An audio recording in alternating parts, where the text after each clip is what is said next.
నమస్తే. ఈరోజు మన స్టూడియోలో ప్రముఖ వేదిక్ ఆస్ట్రాలజర్ గోనుగుంట్ల సురేష్ బాబు గారు ఉన్నారు. గురుగారితో మాట్లాడేద్దాం. నమస్కారం గురుగారు. మణికంఠ గారు నమస్కారం అండి. గురుగారు, శ్రీ విశ్వావస నామ సంవత్సరం. సో మరి దీనిలో ముందుగా మేషరాశి వారికి ఈ సంవత్సరం అంతా కూడా ఎలా ఉండబోతుంది? ఆర్థికంగా, ఆరోగ్యంగా అన్ని విధాలుగా సంవత్సరం అంతా కూడా ఎలా ఉండబోతుంది గురుగారు మేషరాశి వారికి? సో మణికంఠ గారు, ఈ సంవత్సరం యొక్క పేరే విశ్వనామ సంవత్సరం. ఈ పేరులోనే ఉంది విశ్వం అంటే యూనివర్స్ అండి, వసు అంటే సంపద. ఈ ప్రపంచం అంతా మనకు సంపదలతో కూడుకుంది అని ఒక సింబాలిక్ చూపిస్తే ఈ యొక్క సంవత్సరం పేరు శ్రీ విశ్వవసునామ సంవత్సరం. అందులో మనం ఫాలో అయ్యే ఈ సిస్టమ్ ఇప్పుడు ఉంది కదండి, ఈ ఉగాది ఫలాలు, రాశి ఫలాలు చెప్పుకునే పండగ యొక్క సిస్టము జ్యోతిష శాస్త్రంలో అత్యంత పురాతనమైన సిస్టమ్ అండి. అండ్ ఇప్పటికీ ఇది వ్యాలిడ్ అండి. సో చూడండి, మన మహర్షులు అంత గొప్పగా ఇచ్చారు. సో ఆ యొక్క శాస్త్రాన్ని అనుసరించి మనకి ఈ ఉగాది సందర్భంగా శ్రీ విశ్వవసునామ సంవత్సరం ఆ పేరుకు తగ్గ ఎలా ఉందండి, 12 రాసుల వరకు నేను బాగా గమనిస్తున్నాను. ఒక్క 2 రాసులు తప్ప మిగతా రాశి వాళ్ళందరికీ తటస్థము లేదంటే వృద్ధి ఉంది. ఒక్క 2 రాసులకు మాత్రం కొంచెం నెగిటివ్గా ఉంది. ఇబ్బందికర పరిస్థితులు అయితే తక్కువ అంటారు. లేదండి, ఆ సంవత్సరం యొక్క ఫలితం ఎలా ఉందండి, విశ్వవసునామ సంవత్సరం. పోయినసారి చూసుకున్నాను అనుకోండి, క్రోధి నామ సంవత్సరం. క్రోధి అంటే కోపం, పేరులోనే క్రోధం ఉంది. అందుకని ఏంటి, మనకి రాజకీయాలు మారిపోవటము, అప్పటిదాకా 10 ఏళ్ళు 5 ఏళ్ళు చేసిన వాళ్ళంతా వెళ్ళిపోవటం, ప్రజల వాళ్ళ మీద కోపం, వీళ్ళు వాళ్ళ మీద కోపం. అన్ఎక్స్పెక్టెడ్ థింగ్స్ చాలా జరిగాయండి. మనకి కాలిఫోర్నియాలో అడవులు ఒక 40 కిలోమీటర్ల అడవులు కాలిపోవటము, ఆ తర్వాత మనకి చాలా కోపం అనమాట, ఒకళ్ళ మీద ఒకళ్ళకి యాంగ్రీ. ఈ టైప్ సిచ్యువేషన్ నుంచి విశ్వవశం అంటే ఎంత సాపులు కొట్టుకుంటారు, ఏం చేస్తారు, అంతా మన ఊళ్ళో బతికే వాళ్ళమే కదా, అంతా మనోళ్ళే కదా, చూడు ఒక చోట ఎక్కడో ప్రాబ్లం ఉంది, ఎందుకు దాన్ని మనస్పాడు చేసుకుంటావు, ప్రపంచం అంతా ఇంకా అవకాశాలు ఉన్నాయి, అద్భుతాలు ఉన్నాయి అని చెప్పేసి విశ్వనామ సంవత్సరం. మన పల్లెలో ఊళ్ళలో కూడా అంతే కదండి, ఏదైనా గొడవలు అయినప్పుడు ఎంతసేపు కొట్టుకుంటారు, ఇంకా రాళ్ళు ఆపండి, బాయ్ ఒకసారి కలిసిపోదాం పాండి అని చెప్పేసి అనుకుంటారు కదండి. అట్లానే మనకి ఏదైనా మనస్పర్ధలు వచ్చినా ఒక పెళ్ళిళ్ళు మళ్ళీ అందరూ కలుస్తారు, ఎంతసేపు కొట్టుకుంటారులే కానివ్వండి అని. అట్లానే ఈ సంవత్సరం ఇప్పటిదాకా ఏదైనా కనుక అపశృతులు అవన్నీ కలామిటీస్ ఉంటే ఈ పండగ తర్వాత అందరికీ సంపదమయం, ఐశ్వర్యమయంగా ఉంటుందని ఈ యొక్క సంవత్సరం పేరు అలా పెట్టారు. అదేవిధంగా మీరు నమ్ముతారు లేదండి, 12 రాసులు ఒక్క 2 రాసులు తప్ప మిగతా 10 రాసులకు కూడాను కొన్ని రాసులకు తటస్థంగా ఉంది, కొన్ని రాసులకు బాగా ఇంకా వృద్ధి ఉన్నాయి. అందుకని చెప్పి ఓవరాల్గా చూసుకుంటే అన్ని రాసుల వరకు బాగుంది. కాబట్టి మనం మేషరాశి వాళ్ళు కూడా చూసుకుందాం. ఫస్ట్ ఇందులో నక్షత్రాలు అశ్విని, భరణి, కృతిక. అశ్విని 1, 2, 3 పాదాలు, భరణి 1, 2, 3, 4 పాదాలు, కృతిక ఫస్ట్ పాదం అంతా మనకి మేషరాశిలో ఉంటారు. ఈ రాశి యొక్క మనకి కందాయ ఫలాలు, ఆదాయం, వ్యయం, రాజ్యపూజ్యం, అవమానం అని చెప్పేసి మనకు ఒక న్యూమరిక్లో ఒక బ్యూటిఫుల్ సిస్టమ్ పెట్టారండి. ఇలా పెట్టిన సిస్టమ్ మన ఒక సిస్టంలోనే ఉందండి, వేరే ఎక్కడా లేదండి. ఇందులో ఇలా చూసుకుంటే ఆదాయం 2, వ్యయం 14. సో ఖర్చులు ఎక్కువగా ఉన్నాయి, ఆదాయం ఏమో తక్కువగా ఉంది. కరెక్ట్ అండి. అందులో రాజ్యపూజ్యం 5, అవమానం 7. సో ఇది కూడా వీళ్ళకి అనుకూలంగా లేదు. దీనికి ఒక కారణం కూడా ఉందండి, మనం తర్వాత చెప్పుకుందాం. ఇదైతే వీళ్ళు ఈ ఫిగర్స్ని ఇప్పుడు దాకా పెట్టుకుంటే ముందు ఎలా ఉందో చూద్దాం. మనకి గ్రహాల యొక్క స్థితి మనం చూసుకుంటే అండి, శని, గురు, రాహు, కేతుల యొక్క సంచారాన్ని బాగా ఇంపార్టెంట్గా కన్సిడరేషన్ చేస్తారు. ఇందులో భాగంగా ఈ రాశి వాళ్ళకి 12వ ఇంట్లో శని ఉన్నారండి. గురుడు వచ్చేటప్పటికి 3వ ఇంట్లో ఉన్నారు మిథున రాశిలో, తర్వాత 11వ ఇంట్లో రాహు, తర్వాత మనకి కేతు వచ్చేటప్పటికి సింహరాశిలో ఉన్నారు. ఈ యొక్క గ్రహస్థితిని బట్టి మనం కనుక చూసుకుంటే మన మహర్షులు లఘు గోచారం, సూక్ష్మ గోచారం ఒక కాన్సెప్ట్ పేరండి. దీని ప్రకారం ఏంటంటే వెరీ సింపుల్గా 3 మొక్కలు ఎలా ఉందో తెలుసుకోవచ్చు. సంస్కృతంలో వాళ్ళు చెప్పారన్నమాట. అర్ధవిహితం, స్థితినాశనం, శోకం, సౌఖ్యం. చూడండి, ఈ 4 మాటలు అర్థమైతే ఈ సంవత్సరం అంతా వాళ్ళకి అలానే ఉంటుంది. ఫస్ట్ ఏంటంటే అర్ధవిహితం అంటే ధనం లేకుండా ఉండటం. స్థితి నాశనం, వాళ్ళ యొక్క పొజిషన్, ఏదైనా కనుక జాబ్ కానివ్వండి ఇంకోటి కానివ్వండి వాళ్ళ యొక్క పొజిషన్ కోల్పోయే అవకాశం ఎక్కువగా ఉంటుంది. సౌఖ్యం, సౌఖ్యప్రదంగా ఉంటుంది, శోకమయంగా కూడా ఉంటుంది అని చెప్పేసి చెప్తారంటే ఇందులో 4 మాటలు వాడితే 3 మాటలకి అనుకూలంగా ప్రతికూలంగా ఉన్నది, ఒక్కటి మాత్రం అంటే వాళ్ళకి సపోర్టింగ్గా ఉందన్నమాట. మనం డీటెయిల్స్ గోచారం ప్రకారం చూస్తే ఏమవుతుంది, ఎందుకు ఈ మేషరాశి వాళ్ళకి ఆదాయము మనకి, తర్వాత ఖర్చులు ఎక్కువ, తర్వాత అవమానాలు ఎక్కువ, అంటే వేరే ఇప్పటిదాకా మనం చూసుకున్నాం. మరి వీళ్ళకి ఆర్థికంగా చూసుకున్నట్లయితే కాస్త ఇబ్బందికర పరిస్థితులు అని చెప్పుకోవచ్చా ఈ సంవత్సరం? చాలా ఇబ్బందికరంగా ఉన్నాయండి. అంటే ఏమవుతుందంటే వీళ్ళ లైఫ్లో ఒక కొత్త ఫేజ్ రాబోతుందండి. అది అంత అనుకూలంగా ఉండదు. ఎందుకంటే వీళ్ళకి శని 12వ ఇంట్లో ఉండటం వల్ల ఏలినాటి శని అంటారు. ఏలినాటి శని అంటే ఈ పేరులోనే ఉందండి. వీళ్ళకి వచ్చే 7.5 సంవత్సరం చాలా జాగ్రత్తగా ఉండాల్సిన టైం. అంటే ఇది భయపడ్డాను కదండి, అంటే మనం కేర్ఫుల్గా ఉండాలండి. మనం నడిచేటప్పుడు మనం నడుస్తూ ఉంటామండి, ఫ్లోర్ మామూలుగా అంటే ఒక ఫ్లోర్ తడిగా ఉంటే చూసుకొని నడవాలి, కింద పడతాం. అందుకని ఈ వచ్చే 7.5 సంవత్సరం వీళ్ళకి ఏలినాటి శని ప్రభావంతో చాలా ఇబ్బందులు పడాలి. ఏలినాటి శని అనగానే చాలా వరకు మెంటల్గా డౌన్ అయిపోతారు. ఇంకా నాకు బ్యాడ్ టైం స్టార్ట్ అయిపోయింది, నాకు ఏది కలిసి రాదు అని చెప్పి మెంటల్గా వాళ్ళు ఫిక్స్ అయిపోతున్నారు చాలా మంది కూడా. అంటే మనకి లైఫ్ ఎప్పుడు ఎలా ఉండాలో అలా ఉండాలండి. మన రోడ్లో వెళ్తున్నప్పుడు డేంజర్ అని బోర్డు పెట్టినప్పుడు స్మూత్గా వెళ్ళాం కదండి. ఇప్పుడు అవుటర్ రింగ్ రోడ్లో వెళ్తూ ఉంటారు, 120 అని పెడతారు. 120 వెళ్ళకపోతే ప్రాబ్లం, అక్కడ వెళ్ళాలి ఆ స్పీడ్తో. కొన్ని చోట్ల ఏమంటారు slow down, 20 kilometre 30 kilometre danger అని పెట్టినప్పుడు ఆ యొక్క ఫ్లో మనం తెలుసుకొని పోవాలండి. ఇది కూడా లైఫ్లో ఏమవుతుందంటే కొన్నిసార్లు మనం స్లోగా ఉండాలి, కొన్నిసార్లు దూకుడుగా ఉండాలి, కొన్నిసార్లు మనం ఇంటర్నల్గా ఫోకస్ చేసుకోవాలి, కొన్నిసార్లు బయట పెట్టుకోవాలి, బయటకు ఎక్సర్సైజ్. అందుకని ఈ యొక్క గేమ్ ఏంటంటే ఎక్కడ బాగుంటుంది ఎక్కడ బాగలేదు అని చెప్పారు. ఇందులో చూడండి వీళ్ళకి సౌఖ్యం అని చెప్పారు. ఎందుకు సౌఖ్యం అని చెప్పారు? డబ్బు లేకపోయినా, నీ పొజిషన్ లేకపోయినా ఫైనల్గా సౌఖ్యం ఉంటారు కదా. డబ్బు ఉంటేనే సౌఖ్యం ఉండాలా? తర్వాత మీరు మంచి పొజిషన్లో ఉంటేనా కాదు కదా. ఆ పొజిషన్లో ఉన్న ఛాలెంజ్ కూడా చాలా ఉంటాయి. ఆయన ఈ జాబ్ ఎప్పుడు పోతుంది, తలనొప్పని జాబ్ వదిలేసి ఇంట్లో కూర్చొని హ్యాపీగా ఉన్నవాళ్ళు చాలా మనం సీరియల్స్ చూసుంటాం కదండి. ఏంట్రా బాబు ఎంత పెద్ద మనీ, ఈ టప్పులు ఆ టప్పులు, అసలు మనీ గొడవే వద్దు, హ్యాపీగా వదిలేసి సింపుల్గా ఉండాలనిపించిన రోజులు ఉంటాయి కదండి. అందుకని చెప్పేసి మనకి అర్ధరహితం అని ఇవన్నీ మనకు చెప్తారు. అయితే ఏలినాటి శని కాన్సెప్ట్ ఇందులో ఎక్కువగా మనం డిస్కస్ చేసుకోవాల్సింది ఏంటంటే ఈ మేషరాశి వాళ్ళకి నేను ఆల్రెడీ కొన్ని వీడియోలో చెప్తూ వచ్చాను. 2025 న్యూ ఇయర్ ఫలితాలు అప్పుడు కూడా వీళ్ళకి ఒకసారి ఎక్స్ప్లెయిన్ చేశాను. ఏమవుతుంది, ఎందుకు ఏలినాటి శనిలో ఎలా అంటే, శని అంటే స్లో అని మీనింగ్ అండి. శని అనేది సంస్కృతం, దాన్ని మనకి ఇంగ్లీష్లో చేస్తే స్లో అంటారు, లేదంటే ఆలస్యం అవుతుంది. ప్రతి పని కూడా వీళ్ళకి జీవితంలో ఆలస్యం అవుతుంది. ఒక చిన్న ఎగ్జాంపుల్, అంతకుముందు ఒక చిన్న ఫోన్ కాల్తో పని అయ్యేది, ఈసారి 10 సార్లు ఫోన్ చేసి వస్తుంది. మరి 10 సార్లు వస్తే ఫ్రస్ట్రేషన్ వస్తుంది కదండి. వీళ్ళు గమనించుకోవాలి, సంథింగ్ చేంజ్ అయ్యింది, అంత ఫాస్ట్గా మూవ్ అవ్వదు, నేను అడ్జస్ట్ అవ్వాలి అన్నదానికి అది రియలైజేషన్ అయితే హ్యాపీనెస్. నిన్నటిదాకా 10 ఫోన్ కాల్స్, ఇప్పుడు రోజు నుంచి 10 ఫోన్ కాల్ చేయాలి, ఇంకంతే, ఇంక వేరే ఆప్షన్ లేదు, మెంటల్గా ఫిక్స్ అయిపోవాలి. రెండోది ఏంటంటే మనీ విషయంలో చాలా కేర్ఫుల్గా ఉండాలండి. ముందు మన మహర్షులు ఏం చెప్పారో చూద్దాం. మన మహర్షులు ఏం చెప్తారంటే, మానహాని మనక్లేశ కృషీభ్రోజనమల్పశ నిత్య సంవాద దారిద్ర్యం ద్వాదశి స్థానగే శని 12వ ఇంట్లో ఉంటే ఏమవుతుంది? ఫస్ట్ మానహాని అంటే ఏంటి? మానహాని అంటే అగౌరవం కలుగుతుందంట. ఏంటి అగౌరవం కలగటము? నేను ఒక ఫోన్ చేస్తే టక్కన వచ్చేవాడు ఫోనే ఎత్తట్లేదు, నేనంటే విలువ లేదా, అసలు ఏంటి నేనంటే లెక్క లేదా? అప్పటిదాకా వీళ్ళ కింద పనిచేసే ఎంప్లాయీస్ కానీ వీళ్ళు కానివ్వండి మంచి విలువ ఇచ్చేవాళ్ళు, సార్ అని దండాలు దశకాలు పెట్టేవాళ్ళు, అసలు వీళ్ళంటే లెక్కే లేకుండా అసలు మనిషి కనపట్లేదు. వీళ్ళు ఏమవుతుందో అవమానంగా ఫీల్ అవుతామండి, వాల్యూ కోల్పోతున్నారంటే. అంటే ఇది మీ మనసులో మీ పక్కన మీకు వాల్యూ అలాంటి వాళ్ళు ఉంటేనా లేదని మీరు ఇప్పుడు నిర్ణయించుకోవాలి. మీకు వాల్యూ మీ చుట్టూ వాళ్ళు ఉండేది కాదండి, ఇట్స్ ఇంటర్నల్. మీరు ఎంత మన వాల్యూ ఏంటో మనం తెలుసుకోవాలి, ఎంత ఆధ్యాత్మికంగా ఉంటున్నాం, మనం ఎంత వాల్యూస్ మనం స్టిక్ అవుతున్నాం, మన గురువుల్ని మనం ఫాలో అవుతున్నాం, మన పెద్దవాళ్ళు చెప్పిన మాటలు మనం ఫాలో అవుతున్నాం. మనం ఫాలో అవ్వకపోతే మనల్ని ఎలా వీళ్ళు ఫాలో అవుతారు? సో ఇప్పటిదాకా ఈ హైపోక్రైస్ అంటే చూడండి, అది పోతుందండి, ఎగిరిపోతుంది. అందుకని రెండోది మన క్లేశ, మనసులో తెగబాటు పడిపోతుంది, ఇదేంటి నేను నా మాట ఎవరంటలేదు అని చెప్పేసి. ఈ సూత్రం ఏలినాటి శని ఉందని తెలుసుకుంటే అంత. అందుకని మన పూర్వకాల రాశి ఫలాలు ఏం చెప్తారంటే బహిరంగంగా చెప్పేవాళ్ళు. ఎందుకు? దేవస్థానంలో ఊళ్ళో అందరూ తెలుసుకోవాలి, ఎందుకంటే ఊరంతా హ్యాపీగా ఉండాలి కదా. నిన్న మొన్నదాకా పరుగులు పెట్టిన సడన్గా ఆగిపోయేసి ఇదేందని తెలియక ఫ్రస్ట్రేషన్ అయిపోయి డిప్రెషన్ వెళ్ళిపోయి బీపీలు షుగర్లు వచ్చి హాస్పిటల్కి వెళ్ళిపోయి ఇలా కాదు. ఓకే, కొన్ని ఇన్ఫ్లుయెన్స్ నా మీద ఉంది, కొన్ని పనులు నాకు త్వరగా కావు, అందుకని వదిలేసేసుకోవాలి, అయినప్పుడు అవుతుంది అని ఆరాంగా కూల్గా ఉండటం నేర్చుకోవాలి. రెండోది కృషి భోజన మల్పశ అంటే ఏదైనా కనుక పని చేస్తే అందులో రిజల్ట్ ఎక్కువగా రాదు. అప్పటిదాకా 10 రూపాయల లాభం వచ్చింది, ఇప్పుడు సడన్గా రూపాయికి పడిపోతుంది. ఇదేంటి ఎంత పెద్ద కష్టపడ్డా నేను నిన్న మొన్నదాకా వచ్చింది, ఎందుకు లేదు ఏంటి తలగొట్టుకొని జుట్టు పోయికొని పిచ్చోళ్ళు కావద్దు, అది శని యొక్క ప్రభావం వల్ల అని గమనించాలి. అట్లీస్ట్ ఒక రూపాయి వస్తుంది, బీ హ్యాపీ, వచ్చిన దాంట్లో హ్యాపీగా ఉండాలి. తర్వాత ఏమంటే నిత్య సంవాద, దీన్ని తట్టుకోలేక పాపం అరుస్తూ ఉంటారు, నా ఫోన్ ఎందుకు ఎత్తలేదు, ఆపేసాయి, ఇదేంటి నిన్న మొన్న 10 రూపాయలు అంటే ఇతను తెలవకుండా రెసిస్టెన్స్ తిడుతూ ఉంటాడండి, అరుస్తూ ఉంటాడు, చిరాకు పడుతూ ఉంటారు. పాపం సహజం కదండి, అప్పటిదాకా విలువ ఇచ్చి అప్పటిదాకా పోయిన వాళ్ళు ఒక ఇన్సల్ట్గా ఫీల్ అయిపోతారు కదండి. మనకు కావాల్సిన వాళ్ళు ఎందుకు ఇలా బిహేవ్ చేస్తున్నారు ఏంటి థాట్స్ వస్తాం. అందుకని పాపం ఆ ఫ్రస్ట్రేషన్స్ అందరి మీద అరిచేస్తూ ఉంటాడు. దీనికి తోడు ఫైనాన్షియల్ డబ్బు రాదు చేతికి. అంటే అప్పటిదాకా ఒక 10 డేస్లో అమ్మిన ఒక ప్రోడక్ట్ వీళ్ళు బిజినెస్ పీపుల్ అయితే 40 డేస్లో అమ్ముతూ ఉంటారు. అంటే ఆ సైకిల్ పెరిగిపోతుంది, దీంతో ఆపరేషన్ కాస్ట్ పెరిగిపోతుంది. అంటే బిజినెస్ అంటే ఎప్పటికప్పుడు ఫ్లో అవుతూ ఉండాలి కదా, మనీ అంత రొటేషన్ వీళ్ళకి అంత రొటేషన్ అవుతుంది, వీళ్ళకి అది రాదు. దీంతో వీళ్ళు ఫ్రస్ట్రేషన్ అయిపోతారు, టయానికి డబ్బు రాదు, టయానికి ఎవరు రెస్పాండ్ అవ్వరు, నన్ను ఎవరు గౌరవించట్లేదు, మనసులో ఆందోళన పడుతూ ఉంటారు, ఈ ఫ్రస్ట్రేషన్ అంతా జనాల మీద కుక్కల మీద అరుస్తూ ఉంటారు అనేది మనకు శాస్త్రంలో చెప్పబడింది.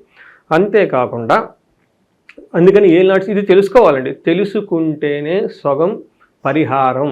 మనకి శాస్త్రంలో చాలా క్లీన్గా జరిగింది. ఎవరైతే ఈ రాశి ఫలాలు భక్తిగా శ్రద్ధగా విని తెలుసుకుంటారో సగం ప్రాబ్లమ్స్ పోతాయి అక్కడే. అందుకని గుళ్ళల్లో ఓపెన్గా చెప్పుకుంటారు. మనం ఎందుకు చెప్పుకోవాలండి ఇది తెలుసుకోవాలి. ఇది ఫస్ట్ క్లాస్లో మేషరాశి వాళ్ళు, నాకు ఆల్రెడీ మేషరాశి వాళ్ళు చాలామంది కాల్స్ స్టార్ట్ చేశారు.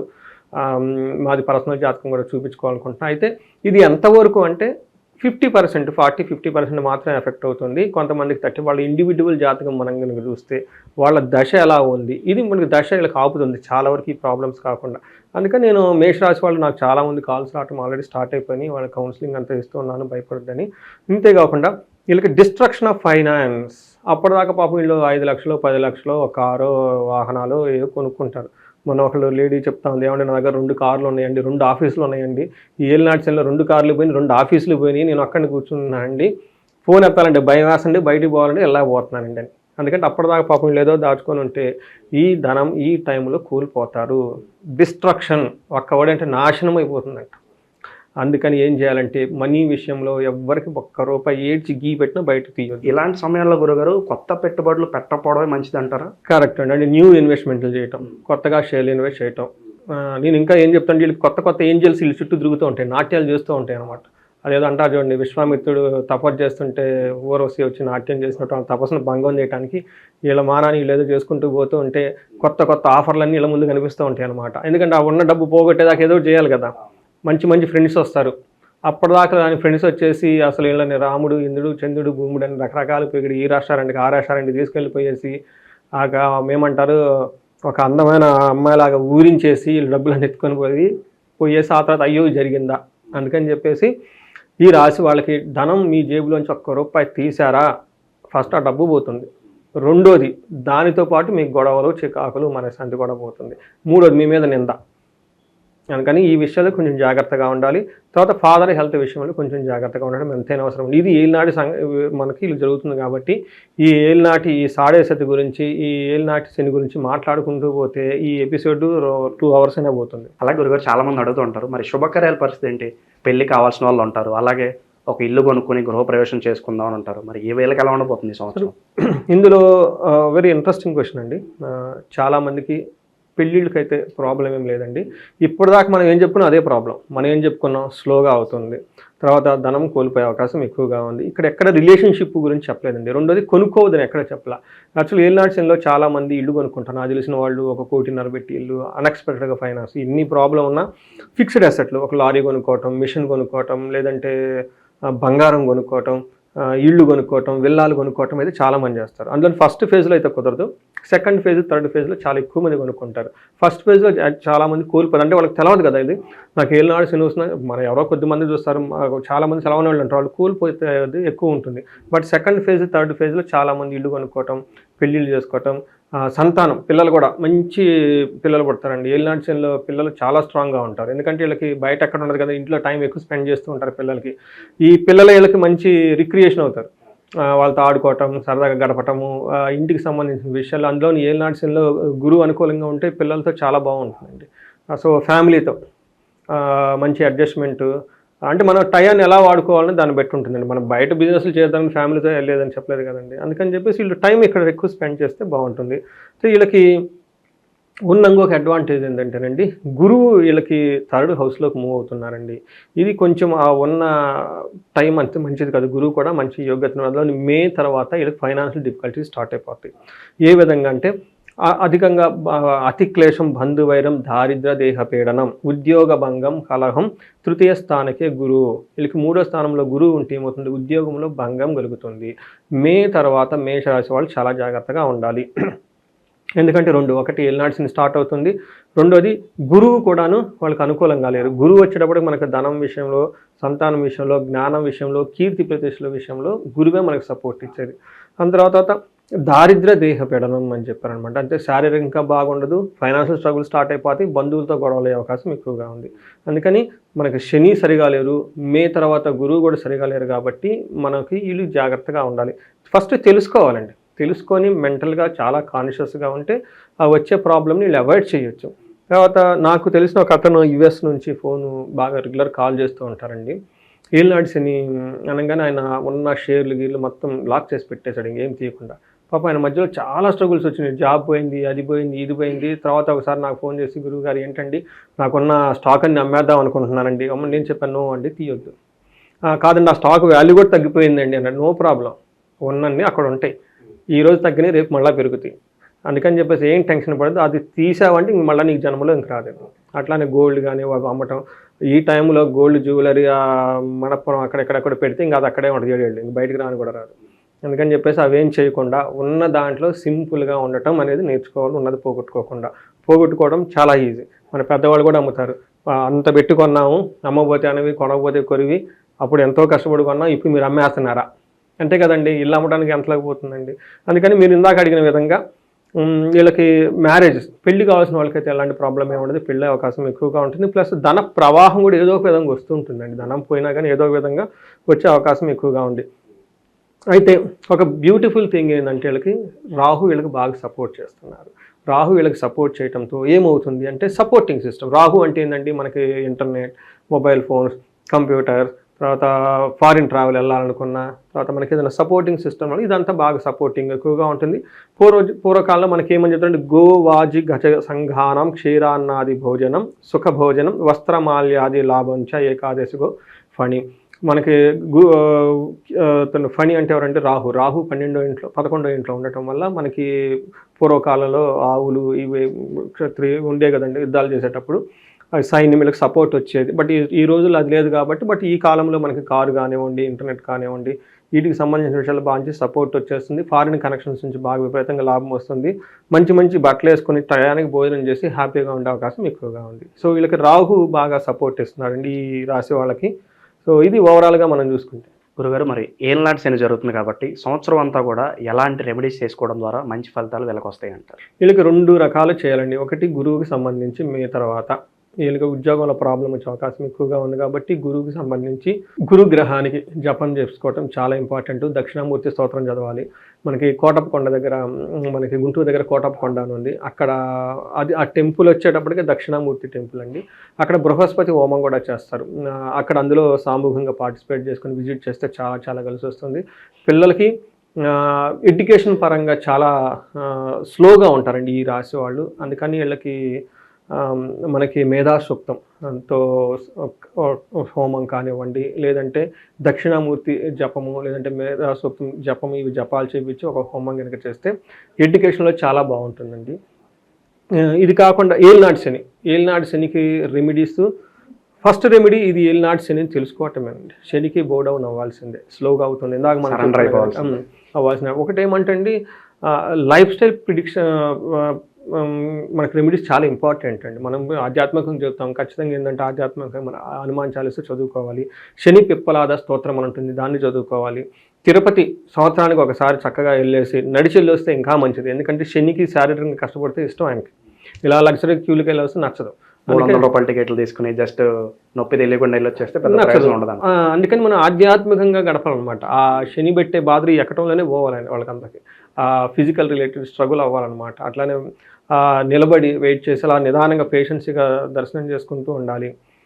ఇవి కాకుండా శనికి సంబంధించిన ఇంకెవరైనా మన్యు పాశుపత అభిషేకం అని ఉంటుందండి. మన్యు పాశుపత అభిషేకం, ఈ అభిషేకం చేసుకున్నా కానీ శనికి సంబంధించి విపరీతం, అంటే దీన్ని వేరే వాళ్ళు అడ్వాంటేజ్ తీసుకోవాలనుకుంటే వీళ్ళకి శత్రువుల బాధ, వాటి నుంచి ఉపశమనం వస్తుంది. సో ఇంతే కాకుండా మనకి ఈ 2 ఎక్కువగా గురువుకి సంబంధించి శనికి సంబంధించి అయితే ఇండివిజువల్ జాతకం మనం చూసుకుంటే వాళ్ళకి ఏదైనా మ్యారేజ్ రిలేటెడ్ ప్రాబ్లం అంటే ఏమవుతుందంటే అండి, టఫ్ టైంలో అన్నీ టఫ్గా ఉంటాయండి. వాళ్ళ యొక్క దశ చూడాలి మనం. దశ కనుక అనుకూలంగా ఉండి వర్షఫలం అనుకూలంగా ఉంటే ఓకే, ఇది లైట్గా తీసుకోవచ్చు. ఒకవేళ దశ కనుక బాగా లేకపోతే చాలా సీరియస్గా ఎఫెక్ట్ అయిపోతుందండి. అందుకని వాళ్ళకి ఏ దశ నడుస్తుంది ఆ దశలో వాటికి సంబంధించిన పరిహారాలు అవి చేసుకుంటూ ఉంటే బాగుంటుందండి. సో ఓవరాల్గా చూసుకుంటే మేషరాశి వాళ్ళు ఆ పేరులోనే ఉంది కదండి, వాళ్ళకి పట్టుదల చాలా ఎక్కువ. చిన్నగా ఆటంకాలు వస్తూ ఉంటాయి. అవి బయటగా ఉండాలి కానివ్వండి, ఆ బాధలు మనసులోకి తీసుకోకూడదు, అంతే కదండి. మన బయట డబ్బు ఉన్నా లేదంటే డబ్బు ఒకలాని అప్స్ అండ్ డౌన్స్ ఉంటుంది. సో అది అంతా బయటే వదిలేయాలి. అది లోనకి ఇల్లు తీసుకొని విపరీతంగా బాధపడి టెన్షన్ పడకూడదు. అది రియల్ లైఫ్లో ఇచ్చే ఒక రెమెడీ. చాలా బాగా వివరించారు గురుగారు, ధన్యవాదాలు. నమస్కారం అండి.